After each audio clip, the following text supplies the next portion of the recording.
switching gears, they gave me this nigga here who in 10 years never switched his gear. Now, they got you winning clear. I seen the predictions here. But you only a star in Chicago, Richard Gere, A-Verb, Calico. They dread how my style went from wavy to different hair. Get prepared. Bill Collector kind of shocked me in the last round. I really thought YK was gonna win that. I really didn't see, you know, Bill Collector winning that. Bill Collector showed up and did his damn thing, man. And I was just like, and I shouldn't have really been shocked. Bill Collector is really, he's fired. It's funny, we both got different motivations. Like you said, Bill is not only just fighting for himself and respect, but he's doing this in honor and in memory of LB, who, you know, God rest his soul, was one of the people who talked him into being a part of this tournament. Bill wasn't really feeling it, but LB was the one telling him to go ahead and get that money. And shout out to him. And just a real quick, little brief story on, like, he's so close with LB. I remember I had Bill Collector on my show. It was him and Yoshi G. I was doing this roundup, and on the cover art, he was like, "Hey, make sure you put LB the Boss name a part of this." Wow, and that's yeah, dope. Didn't even know him, but he just was like, "Nah, put my man's name." I put his name on there, and he didn't even talk much. He said like maybe 2 or 3 words in the background, but that's how much Bill rocked with him. He wanted him to get his name out of there. So that all like when I instantly think of that when I think of him. So wow, man, rest in peace, bro. Yeah, that's a real story, man. Okay, last time we seen Bill Collector, he did enough to win, and I like Bill Collector. He's one of my favorite battle rappers because he's unorthodox and he's animated and he be having bars, right? But Mike P, you know, he got that rapid flow, that rapid delivery. He can get in his bag real quick. You know, I'm hyped. This is the Elite 8 of the URL Ultimate Madness tournament, you know what I mean, too. This is going down. We got 8 contestants left for that $25,000. It's getting ugly. I had to mask up, you know what I mean? This 30 for 30. I figured that we do a documentary moving forward each week. So I definitely wanted to highlight the Elite 8, man, because I think this round is going to be so much crazier than the first round. We kind of know what we up against as far as the judging. And, you know, I think this is going to be bananas. They gon' lace me with the bread. I popped up at his crib for all that crazy shit he said. Saw that bitch that be watching his son. Bow, 380 hit her head. Little nigga, don't tell mom the babysitter's dead. To be honest, this is no diss to Tink, but Tink shouldn't even made it out the first round in my eyes. So with all that said, since he made it out the first round, he's going to die in the second. With Tink, I was a little surprised on how good he was the first time back. He was actually really good. Like, the first round wasn't that great. And when I say wasn't that great, it doesn't mean it wasn't good. It just means that, you know, it was his first round. He had to get that rust off, you know? Right. But then when that second round came, you started to see the difference. You know what I mean? As far as from Franchise to him, we started to see like, yo, like, Franchise do what he do, but you saw the different ability in just depth and writing. You know what I'm saying? And just where Tink can go. You know what I mean? You got a dude who over here rapping about the bando from Toronto, Canada. You got somebody who just getting out, Right. you know, of prison. Tink the Demon, got to be very impressed with him coming off of the Franchise battle because, you know, Franchise beat Danny Myers last year or 2 years ago, and this was a potential rematch in the making. Tink kind of spoiled those plans, and Tink, you know, his first battle back was impressive. So I think that depending on what angle and what bag he's in, he just got to stay resilient because, you know, Danny's going to get off the top. First of all, I think Danny should be the favorite going into this tournament because I feel like his resume speaks for itself. When you battle Verb, when you've battled Geechee, when you battled who else he's battled, K-Shine, T-Rex. Like, you should be the heavy favorite to this. And then you got to think about the prep time. He done battled 3 times in a week before, so 2 weeks of prep time for one person shouldn't be any should be a piece of cake to him. And with Tink, I was impressed, though. I was highly impressed, especially because he showed some resiliency. Because his first round was a bit choppy, a bit of a stumble, and I know a lot of people were probably worried and scared for him. But the second round, he bounced right back with some dope schemes, some angles about franchise, like kind of basically stealing from everybody, picking everybody's like kind of mannerisms and bars. In the third round, he closed the show. So I'm really looking forward to this matchup. And Danny did what he was supposed to do, and that's no disrespect to Reaper Rail, but Danny is just more well-rounded than Rail, and he showcased that all 3 rounds. So with this matchup, I look for pretty much Danny to apply early pressure on Tink to see can he overcome it. Because when Danny gets out the gates kind of firing, he doesn't let up. So it's going to be important for Tink to kind of show that same resiliency in this battle. Even if you're down 1-0 in your mind, 1 round, you still got 2 more rounds to go. So I'm looking for a fire matchup, actually. It's probably one of the ones looking most forward to, actually. Coming off of the first week of Ultimate Madness 2, what's your thoughts on the judges of the tournament? I'm loving the judges. I'm really loving the judges. It seems to be a very balanced judging panel. You know what I'm saying? Like it seemed like I think all these judges are looking for something in particular, but they also seem like they are in alignment when it comes to actually having the rappers have to say something instead of just, punch, punch, punch. You know what I mean? Like you have people up here that actually rap. I'm saying you got Tony Bro, who's, he's in the stoop when it comes to breaking shit down. You know what I'm saying? So salute Tony Bro. You got Method Man, of course, that speaks for itself, right? I ain't really got to go into detail. It's Method Man. You know what I'm saying? You got Iron Solomon, who's, one of the legends and veterans out here. Then you got 40 Bars, you know what I'm saying? You got a woman up there who also has a fire pen and just understands the nuances and dynamics of being a battle rapper.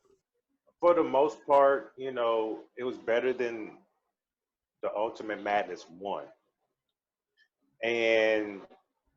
But my thing is, this is not a time to get fucked up, getting tipsy, getting high as a motherfucker, and kicking it when we actually have careers on the line. I don't care if this was inspirational to whoever the judges are when they be saying this shit. Let's get down to the nitty gritty, the bars, because they some of them dropped the ball. So let's get that shit together, because I respect everybody on that panel.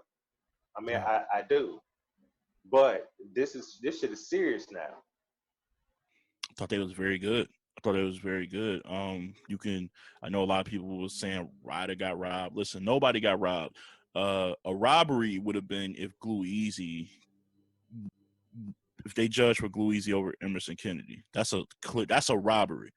But a back and forth, like shout out to Kid Chaos. He said this, and I totally agree with him. You can't call something a classic or a very good battle and then say somebody gets robbed. Like, how does that work? Like, if it's a good battle, that means it was good on both parts. So you open the coin. I thought their reasoning is not really about the judges who they pick. It's really about the reasoning behind why you pick someone. And I feel like 40, Iron, Tony Bro, and Method Man, they all to me had pretty solid reasons every battle for why they chose who they chose. So I'm looking for the same consistency throughout the tournament. You a mid-tier martyr, starting shit with a shit starter that hit harder. I take a trip to Florida, throw him across the Tampa Bridge. They find his body in clear water. What's crazy? Man, so the keys to victory for NUNN, in all honesty, is do a lot of what he did versus Loso. I mean, NUNN had pretty much everything, and you can tell he had he had like the world on his shoulders, man. He had his city, he had his where he's from, and all the doubt. But now with NUNN, ain't nobody doubting you no more. Everybody's looking at you now. All right, can you do it again? Can you do it again? Can you keep them punches coming? You know what I'm saying? Can you come with some kind of angle for Mr. Wavy? And with Mr. Wavy, look, the thing with Mr. Wavy is the only thing that's been holding Mr. Wavy back is a lot of us in the battle rap blogosphere have kind of said that his bars aren't up to par. Well, he just battled somebody who's a bar smith and steams, and he did damn good with these bars. Right. We never questioned his performance. It's not much that you question with Wavy besides his bars. As some may say, believability. You know what I mean? And I just feel like these judges they're liking what Wavy's doing. You know what I mean? I'm going with Wavy 2-1. Okay. I think if Wavy keeps doing what he's doing, what he did versus Steams, and do that to NUNN, I think he can win this battle. Fuck you mean? It's we go hard. That's your bro. What's up with all of this funny business? Well, this shit like a happy birthday card. You know that shit hit different when they got money in it. New Jersey twerk. This bag mine and I'm running with it. Think I'm Lion King? Well, over my pride, I'm raising a stick for all of this. I've been a one-man army, but I never switched up teams. But the fifth tuck, he gets zipped up. I lift for bang. Any other artists in this tournament that don't get my scheme to win this race? Bow. First, I gotta pick up steams. NUNN probably was the shock of beating Loso, you know what I'm saying, last week. Now, I had NUNN in my predictions winning that battle. I know my brother KDOZ and a couple other cats actually had NUNN, but NUNN back was against the wall. He's going up against Mr. Wavy. Mr. Wavy, I was really impressed with because I know Wavy's performance level has always been A1, one of the best performers we have in the culture. But I was a little bit impressed with his bars and his wordplay against Steams. Though when I looked at the battle again, I did have Steams winning that battle, but you know, not to take nothing away from Wavy, he's in the Elite Eight, well deserved, and it was a back and forth. It was a good battle. NUNN to me, my only concern is just that he's not so excited or so stuck in that win versus Loso that he's not focused on the mission at hand, because this whole tournament is not about a Loso battle. It's time to move on. So it's just going to be interesting to see what NUNN we get this weekend. That's really what I'm interested in seeing. This is going to be the battle of the night. NUNN and Mr. Wavy. If NUNN does what he did in that first round, and Mr. Wavy does what he normally does, especially when he did it in that first round against Steams, do you see what I see? I was impressed with Wavy's the first round, just on the strength that I never really considered Wavy to be bar heavy. He's always been a performance guy. He had a little bit more bars than I expected against Steam, so I was kind of impressed with that. But I get what you're saying, most definitely. Yeah, I like Mr. Wavy. You know what I mean? I like him over Surf. Okay. I like NUNN. I didn't expect him to get out the first, but NUNN, he got more bars than Mr. Wavy. Wavy has mediocre and performance. His performance sells it, you know? So I think I'm going to edge NUNN 2-1. Man, NUNN did his numbers. NUNN did his numbers, man. I was heavily impressed. Now, I seen him in the band battle before this, and I was like, oh, he back to groove. I didn't know he was going to take it to another level, but he did that. And Loso wasn't bad. Loso was good, but NUNN won that fair and square to me. And as for Mr. Wavy, a lot of energy, a lot of passion. He has some bars in there. He's not a bar-heavy guy, but his energy, the way he can sell it, you know, he's a great salesman of his bars. Like, if they don't land, really, if you, like, read them, but he sell it and make you feel like they landed. And that's an important part of battling, too, man. You got to be a salesman. You got to believe in your own material if nobody else does. And I feel like Wavy feels like he has a point to prove, because the last time a lot of people seen him was versus Briz, and that didn't work out well. NUNN, it seems like he's on a mission though. The only thing I'm concerned about is the win over Loso. I feel like, and this is no disrespect to the Horsemen, I love what they do, I love what they represent. I feel like although they're some top tier type of guys, they're kind of easy to write for, because the angles are kind of there just to exploit. Right. So while NUNN did his thing, I'm worried, I'm worried about that for HOLMZIE too, and we'll get to that next. Like, is it just because they Horsemen and you can talk about the religion and you can flip it and do all these narratives, or is he really gonna be that nice throughout the whole tournament? So that one is a toss up. I haven't made my mind on that one yet, but I expect that one to be pretty solid. EK, I think, kind of surprised a lot of people, and not because of the win. I think more or less how he came across in his approach to the battle.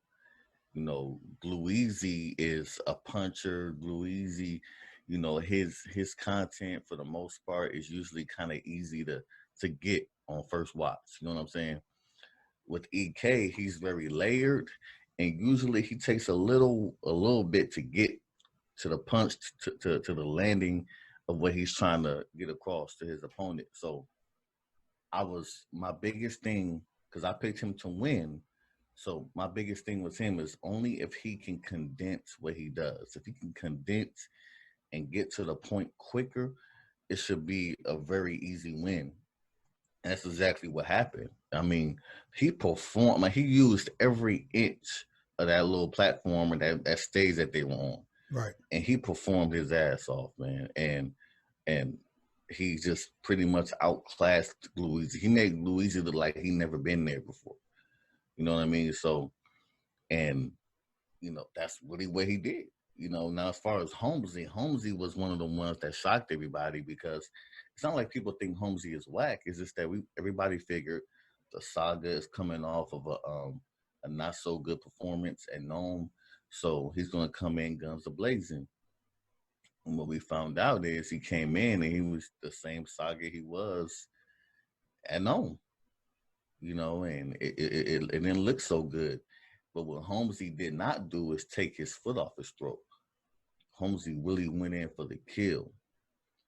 How a pit bull getting around your neck. Don't let go. And don't let go. That's exactly what HOLMZIE did in that battle. And the angles that he had. And just he wrapped his ass off as well, man. So now we're gonna see what they gonna do this coming weekend. How do you predict this battle going? Even if you can't predict a winner right now, maybe you can, maybe you can't. But how do you think this battle is going to turn out overall between HOLMZIE and Emerson Kennedy this weekend? Well, looking at these are the things that I had to that I considered, right? I look at HOLMZIE, I look at his style, I look at he's turning into that angle guy who's know how to find an angle with actually some good rapping attached to it. What angles would he have on EK at this moment? And I looked at, okay, he can go here. He could possibly go here too. It's just that, could he do that better than other guys have done it? Can he do this better than B-Dot did it? Can he, you know what I mean? Right. Like, could he really, take advantage of these angles that he possibly has on EK better than the guys have done it in the past? And I look at EK and I said, well, EK pretty much has it all. You know what I mean? As far as being a rapper, I believe that EK is a better writer than HOLMZIE. Just from what I looked at and studied, I think he's an overall better writer, a better rapper. Now, depending on the bars, you might struggle with believability. You know what I mean? For really being honest, you might struggle with that with EK. You know what I'm saying? If that's what you're looking for. You know what I mean? But long story short, I have to say I'm leaning towards EK. I think he's going to win 2 rounds to 1. But I think HOLMZIE is going to have a statement round. You know what I'm saying? Gotcha. I think he's going to have one of these rounds where it's going to be like a crazy round, probably a clear round, but I feel like EK is going to actually win the battle. This gonna be close. I feel like this one is probably the most likely to go to the judge, to go to the fans, the final vote. I don't know why I feel like I could be totally wrong. Somebody might get 30 for all I know, but I just got this feeling that HOLMZIE, again, going against a Horseman, and he's been on record saying he's been waiting to go against one of them. You know, and maybe it's that whole Goonies versus Horseman thing. You know, they had like a big back and forth, like friendly rivalry going on. They've been wanting to do that matchup for years. So HOLMZIE was probably sitting on a ton of material. I'm not even gonna lie, but he brought it. He brought it. And as far as Emerson Kennedy, I felt like he got overlooked a lot because he went first, but he did Gluezy dirty, man. He did him really dirty clear, and he was very, very cocky in a good way. Like, I've never heard him after rounds say like, "You down 1-0" before Glue even goes. Like, he's just like, "You down 1-0," and then at the end of the third, that's a 30 clip. Like, I like that. Talk your shit, E. But yeah, I think this is gonna be fire. I think HOLMZIE is gonna bring some more good material, but I just think EK is, to me, he's the best writer pin wise in this tournament, and I think that's gonna show in this battle too. So I'm gonna go with EK in that one. So first up, we got HOLMZIE the God and versus Emerson Kennedy, and I done said it once, and I'm going to double down. I just feel like momentum, timing is everything, and if HOLMZIE the God is able to beat the Saga clearly, which he did, and come right back and beat Emerson Kennedy, who has all the momentum in the world when it comes to this tournament, you know what I mean? The whole thing is for him to lose. Like, I know Danny Myers could possibly be waiting in the Final Four. We're going to talk about that, but I just feel like the Saga battle for HOLMZIE showed the conviction, and to me, it didn't seem like he was satisfied with that. I'm looking at a whole mission when it comes to HOLMZIE the God. Emerson Kennedy on the flip side, most would probably favor him going into this battle because of the body that he had versus Gluezy. Like, you know what I mean? I don't think that people expected him to do Gluezy the way he did, but, I kind of credit a little bit of that to what Gluezy did not do. Not taking nothing away from Emerson Kennedy, but at the end of the day, there was definitely a mixture of what EK did and what Gluezy didn't do. And I'm feeling like, HOLMZIE is going to bring it. This is going to be a dogfight between those two, most definitely. I didn't expect HOLMZIE the God to do what he did. I really want HOLMZIE to do good. If he wins, that's a name on your belt. You know what I mean? Now you can start bragging just a little bit, not a lot. Don't get ahead of yourself. But EK, I don't think he's gonna let that nigga go into the third, into the final. He's not. So EK, I want to say EK edged all 3 rounds, but I'm not gonna be disrespectful. I'll give HOLMZIE a round, and it might be the first. No, it might be the second. But I got 2-1 EK. Got classics here? Boy, you're dreaming. You're not catered for no winter, spring, fall, or summer madness. You sure ain't seasoned. These new people don't know who you are. You more than need this. Cause nobody remembers you young. You're Morgan Freeman. Had a nigga tell me. I think Mike P is going to be motivated as well for obvious reasons. If Mike is smart, he's counter-writing. I know you probably had bars in mind, but you kind of got to counter-write because the topic is going to come up in a round or two, maybe all 3. We don't know. Facts. But you never know. But you got to counter-write. You got to make sure you address this and flip it. We seen T-Top do it against Arsenal. Arsenal had a bomb for him in the first round on Genesis. Brung the pitcher out with his chick and everything. second round, T-Top turned, switched the narrative, and most people got him winning that battle. So Mike P can do the same thing, man, but he just got to be focused. Don't get rattled, because sometimes he can wear his heart on his sleeve, and that's the last thing you want to do against somebody like Bill Collector, especially with, you know, his comedic abilities. He can make that look real crazy. So I think this is going to be a good one too, man. But yeah, I got Danny in the first one, and I'm actually edging Bill in this one too. As far as Mike P, you know, what happened with Ryder, you know, I think with his response to everything and how that all played out, I feel like that will give Bill Collector a whole lot of ammo. Now, will he use that ammo? We don't know yet.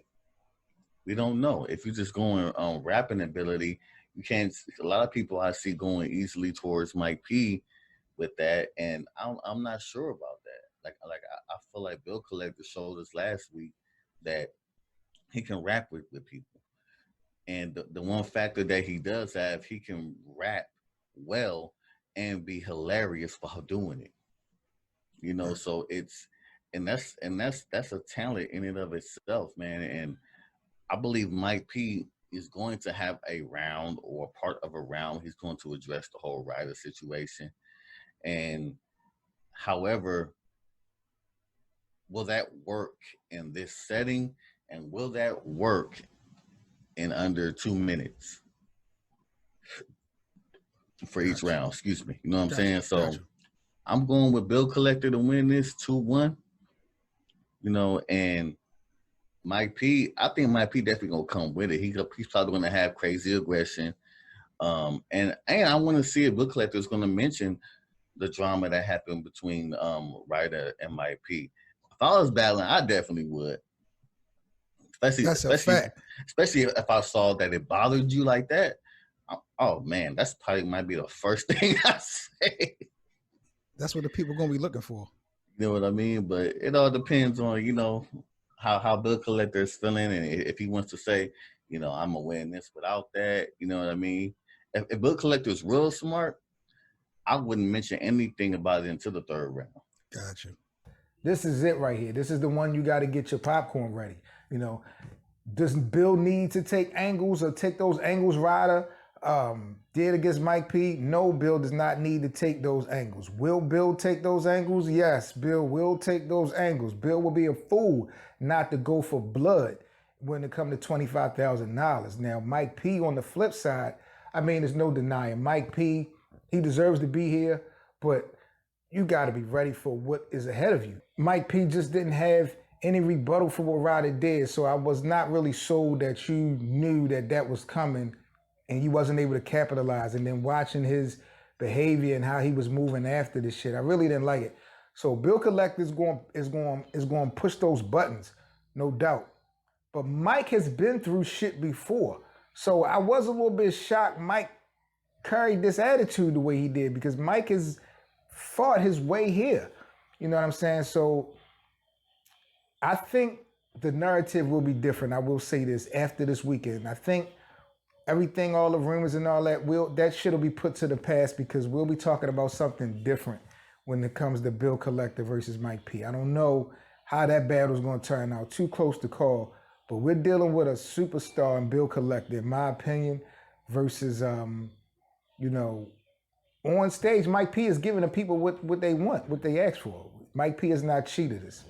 But, you know, I think it's just that other element that people are not feeling. I know I haven't really been feeling that much, but, you know, to each his own. This is going to be a dogfight, very debatable battle. Out of all the 4 battles that we have in the Elite 8 for Ultimate Madness 2, Mike P versus Bill Collector, definitely going to be the most debatable one. Close battle, no doubt. Regular shit. I'm Seven Mitchell, man. Salute to everybody. Hope you guys enjoyed this battle rap 30 for 30 on the URL Ultimate Madness 2 tournament, the Elite 8. I will be returning with another documentary, mini doc, on the Final 4 of the Ultimate Madness 2 tournament. I'm going to have a whole new set of different guests joining me. So if you guys want to get in on the 30 for 30, you know what I mean, definitely hit me up. I'll definitely get you guys in, and it's going to be a beautiful thing in the culture. Like, comment, and subscribe, man. Y'all know the vibes. I'm Seven Mitchell. Check out my sports podcast as well. Quick plug. Best of 7 Sports Talk, available on iTunes and Spotify. Definitely appreciate y'all. I'm about to get up out of here, man. Y'all be good.